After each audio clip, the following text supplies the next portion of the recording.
有请主持人赵传。欢迎电视机前的观众朋友走进天津卫视的大型情感节目《爱情保卫战》，看看今天请来的几位老师，他们是谁？著名的媒体评论人于伯宏于老师，欢迎伯宏兄。著名节目主持人莎娜老师，欢迎莎娜老师。影视演员贾小晨老师，欢迎贾老师。许巍老师，欢迎许老师。来吧，接下来我们就一起来了解一下今天需要帮助的这对嘉宾朋友遭遇了怎样的情感困惑。各位请看。我不想为了结婚而结婚，但他现在的所作所为，真的让我感觉不到爱。为了他，我付出了这么多，可他还是不愿意和我结婚。我觉得他的付出都是有目的的，我不知道这样的好会持续多久。我只是想要一个自己的孩子，如果他不能理解我，我真的觉得这段关系没有必要再坚持下去。让我们有请这对嘉宾，有请。阮先生50岁，来自重庆，自营业主，有请。赵女士45岁，来自重庆，销售，有请赵女士，有请。欢迎两位啊，45啊，看不出来，50啊，是的。重庆这地方多养人呐，多年轻啊，两位啊，您是想？是这样的，是我要来的。因为。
诋毁他什么？主要是我觉得他太急了。我们认识就是才2个多月的时间，他就是说让我就是结婚，而且特别是强调要小孩，我就觉得没有那么快，还需要多了解。而且他有一个事儿做的太快了，感觉就是表现比什么叶酸呐、钙片呐、什么备孕的是吧？就是他就给我准备这些药了，而且让我吃啊。你这心太急了，我就觉得他太急了。你只争朝夕也不能这样嘛。就是啊。你爹是不是就一听这个就觉得看？就想让闺女给他生孩子，就是这个意思，就是我觉得我们感情、我是这样想的，因为我们年纪都这么大了嘛，那么大，然后50岁了呀，如果就是早干嘛去了？再过几年有可能都没有生育能力了，少小不女。而且就是说我的父亲在去世的时候没有看到孙子，特别遗憾，我也不想再给我的母亲让她再次失望。所以说我这次就决定要一个自己的孩子。那你不能把婚姻当成一种传宗接代的工具呀、你太急了，确实2个月。后来呢？是啊，而且我觉得他对我的态度就转变了。自从那个药的事儿以后、药怎么了？主持人，我跟你说，有一天我去那个洗手间嘛，然后看到那马桶里好多药片儿，然后我仔细一看，这不是没有那个冲出去又倒回来的吗？然后我去拿出那个药瓶儿一看，他把那个我给他准备那个备孕的药全部都倒掉了。你不想吃，你可以直接跟我说嘛。你干嘛？你打算送给别人吃啊？是我想要孩子嘛。明白。我就觉得他太急了呀。然后我就觉得我们是需要再了解一下的，并不是就是说为了要小孩而结婚。然后后面我觉得就是那个药的事情过后啊，他对我的态度就比较冷淡了啊。比如说我是很注重仪式感的嘛，我也想浪漫啊。虽然是我年纪大，但是我感觉我心态挺年轻的啊。我就想恋爱的感觉嘛。然后就是我们认识半年的纪念日嘛，好，我就特别准备了一下呀。比如说我去买了新的衣服、新的鞋，打扮得漂漂亮亮的。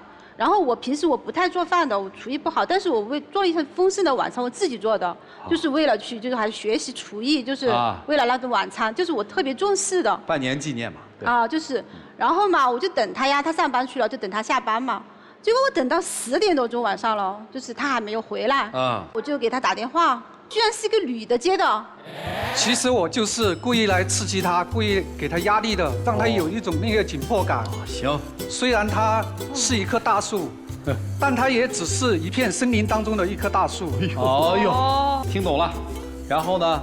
然后我肯定是很生气的了你看我做了那么大桌子一桌子菜，我就是一点胃口都没有，我一口都没有吃。当时我就只有睡觉了，他什么时候回来的我也不太清楚。第2天反正我醒来的时候他给我一张什么那个孕前的体检单。生育嘛，肯定是要提前准备的，因为我们都不是这么大的年纪了，身体肯定要提前保养。而且我想的是要结婚，然后就要孩子嘛。您这个做事儿做得太不厚道了。第1天晚上半年纪念日，人家在家苦苦等你，你跟其他的异性在一起，让其他的异性给他打电话。你的意思是威胁他，你要不给我生还有别的。第2天你摔一张表，你什么意思嘛？那你应该是跟人开开心心的过纪念日，然后把表给人家，哪种方式更好呢？你觉得？可能我做的有点极端，有点这个。不合适，这太寒人心了。行，那后来就分开吧？怎么没分呢？我还是就是觉得我想找回最开始他对我那种感觉嘛，就是他以前我们还一起出去玩一起什么唱歌呀、打台球。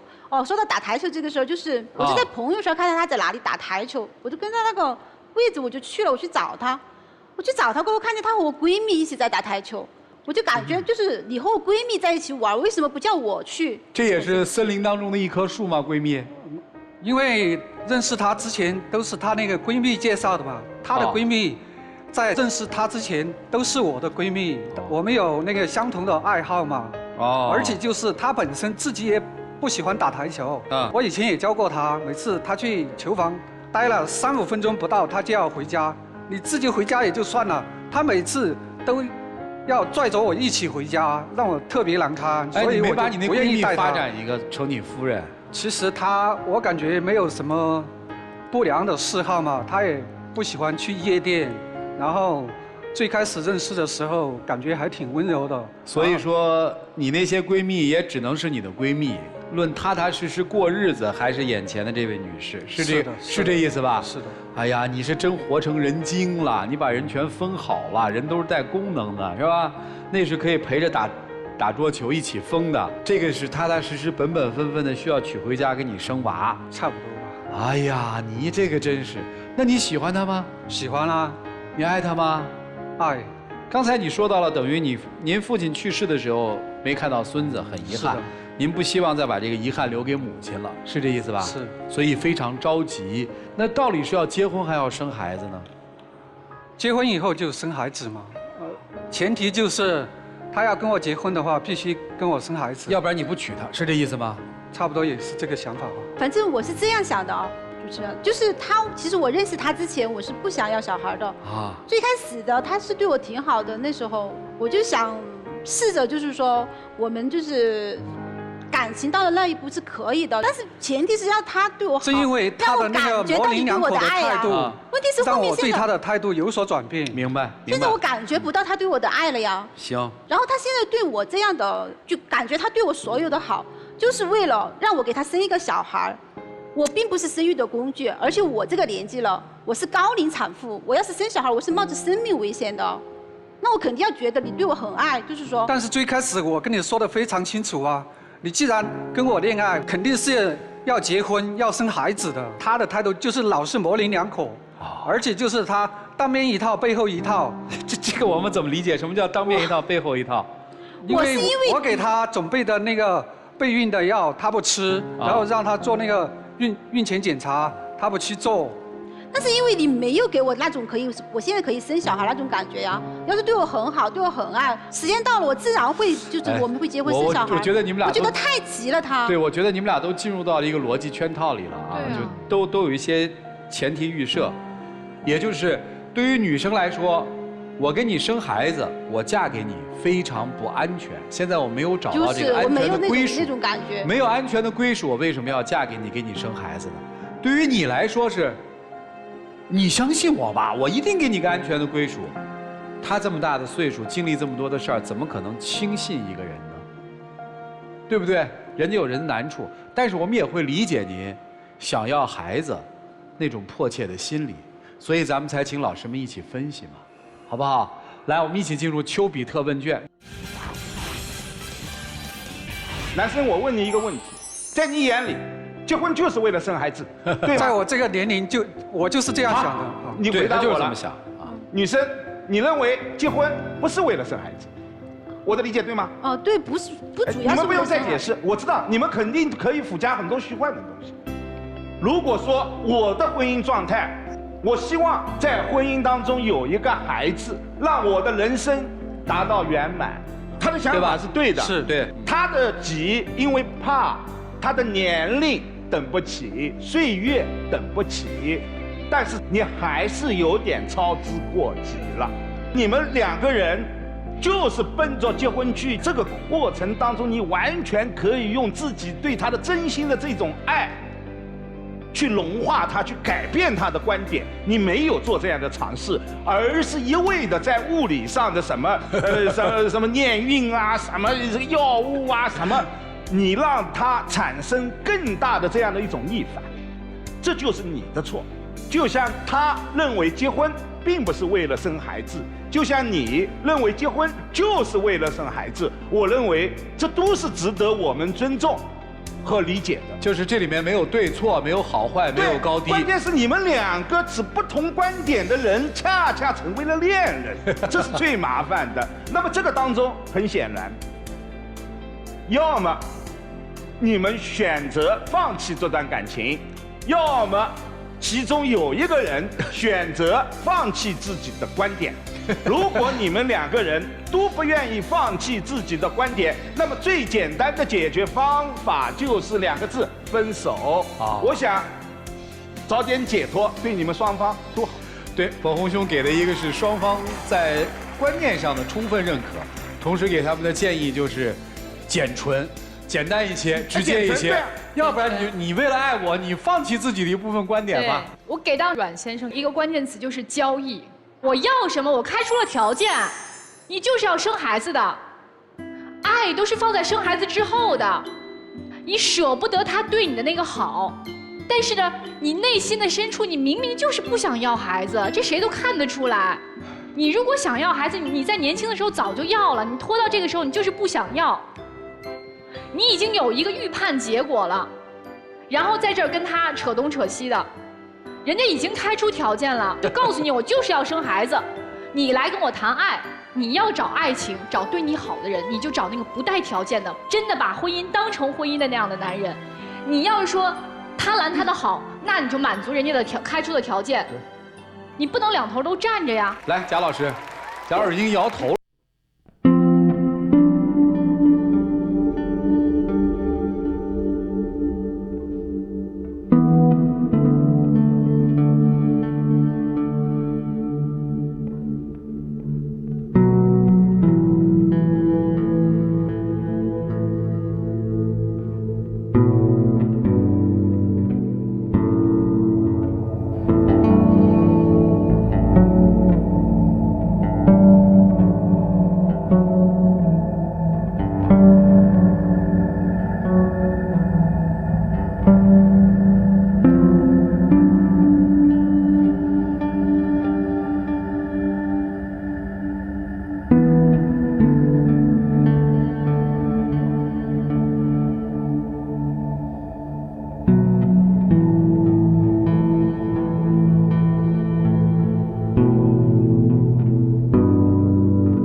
都错了。其实2位都是明白人，一位50岁，一位45岁，那生活阅历绝对不在咱们之下。他们俩就是在揣着明白装糊涂。你们说的那些道理，他们不懂吗？当然懂啊。最明显的一个例子就是，当时他们分手了，其实他们已经很明确对方要什么，对，并且他们也知道对方知道我要什么，并且他们也都知道对方知道我要什么，但他们还是在一起。开始明明是分手了嘛，他再过来复合，他也觉得将计就计嘛，我们就在一起，因为要各自达到各自的目的。所以说他没爱上您，但是如果说短时间内你能够备孕并且怀孕的话，可以结婚。还不明白吗？你也明白，他就想要小孩，哎呀，他没有爱上你，但是呢，为什么要跟他在一起？他能跟你一起旅游，做饭给你吃，可以啊。所以2位都是聪明人，何必装糊涂？何必到这个舞台上来，让我们来分析这分析那？哎呀，你要注意呀，你也要注意，这是爱，这不是爱，没有，明白吗？我们聪明人就直接说话，人家就是想来这儿，双方谈清楚嘛。因为他们有其实见证人很清楚，有见证人的谈清楚。他们是希望我们做一个，哎呀，我劝你得赶紧要小孩，或者说劝你不要小孩，对不对？没有错了，我们绝不会劝。所以因为决定你们自己做，你们都懂，就这样。所以其实问题的核心就在这儿，你有权利选择你自己想过的，只要不违法、不违背公序良俗，你有自己的权利选择你想过的生活。但是在你选择生活的时候，请你记住，这就是贾老师的那个后半段了，我们把它补全。因为你的生活可能涉及到一些人和事，你不要伤害了那些人和事，这就是责任嘛。其实说白了就是2层嘛。就是今天如果我们从很人性的这个角度来说的话，2位的都没错。但如果我们从社会学角度来说，2位的想法都错。这个想法太过功利，太过现实。现在就是非常简单一件事儿。你爱一个男人，你知道这个男人明天就要故去，这个男人最大的心愿就是你给他留一个遗腹子，你怀不怀？您的问题也非常简单。你特别爱一个女人，这个女人一辈子生不了孩子，跟她年龄无关，没有办法要孩子了。但是要孩子是你这一生最重要的一件事儿，你还娶不娶她？你们俩把自己逼到这个角度的时候，你们再回头看这个问题，你们才能找到答案。因为那就回归到了婚姻和爱情的本质，回归到了爱。只有那样，你们才能看清楚站在你们对面的那个人到底是你们心里的什么人。如果不是，说清楚，分开也没什么，因为他不是你想要的。我更愿意相信，可能你一开始是喜欢他的，不喜欢你都不会提这个要求。但是你现在的这个做法，让我们的所有人和他都认为你找我就是一个工具。也许是方法错，道理是什么您自己考虑。对于您来说也是一样的，不要骗自己的内心，不要为了守住一个男人或者一段情感就违心去做。也许说我就不要孩子，我这辈子就不要孩子，也许我不能要孩子，我们还能在一起。问一问自己，也问问他。最后的时间留给你们，希望你们说的是对方最想听的，也是你们心底最想说的话。一起进入真情60秒。小霞，我知道你要那种恋爱的感觉，但是我们现在这个年纪，确实我没办法给你。我还是希望能跟你和好，我保证以后会好好的带你去建立一个完整的家。就是我认识你之前，我是不想要小孩的。认识你过后，因为你对我挺好的，各方面条件也比较好，所以我考虑过这个问题。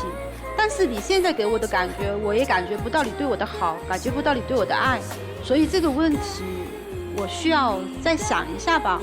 因为毕竟婚姻的全部不是为了生小孩，我也不想成为传宗接代的工具。这个我觉得我们大家都可以再想一想。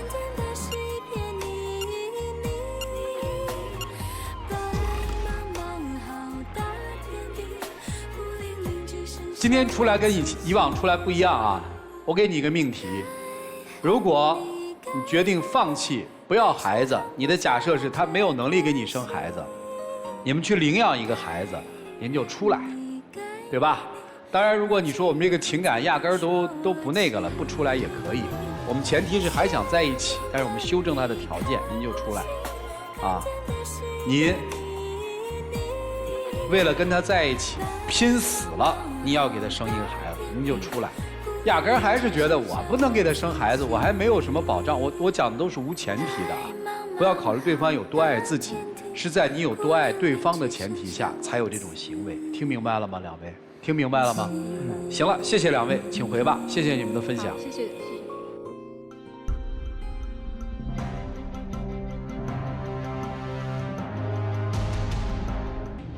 先生愿不愿意为一段爱而放弃自己的执念，一定要一个自己亲生的孩子？女士愿不愿意为了一段爱而放弃自己和一个男人一辈子轻松而幸福的享受生活？如果他们愿意，加上他们还够爱，那他们就会出来。如果他们本来就觉得不再爱了，他们也不愿意接受这个爱之上的附加条件，他们就不会出来。所以这一段我们看的并不是牵手，而是在看一对恋人对他们曾经爱的定义。我们是不是曾经爱过，未来还在不在爱？来，我们看他们自己的选择是怎样的，请开门。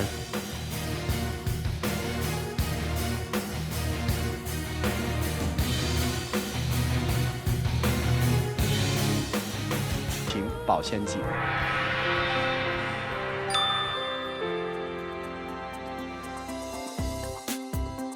有网友提问说，他陪伴了我大学4年的时光，可就在我们快要结婚的时候，他却和我提出了分手，就因为我妈妈要求他准备一套婚房，而他没有办法拿出来。我能理解他家里的困难，他还有一个瘫痪在床的哥哥，可是为了我们的幸福，你就不能多考虑考虑我的感受？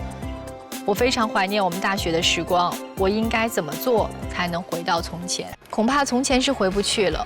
你只有让他多考虑考虑你的感受，你却没有考虑过他的为难和自尊。祝你幸福吧，谢谢。再一次的谢谢我们的老师们，为我们提供了在情感当中不同的思考的方向。也要谢谢电视机前的观众朋友的收看和陪伴。谢谢你的收看，下期节目再见。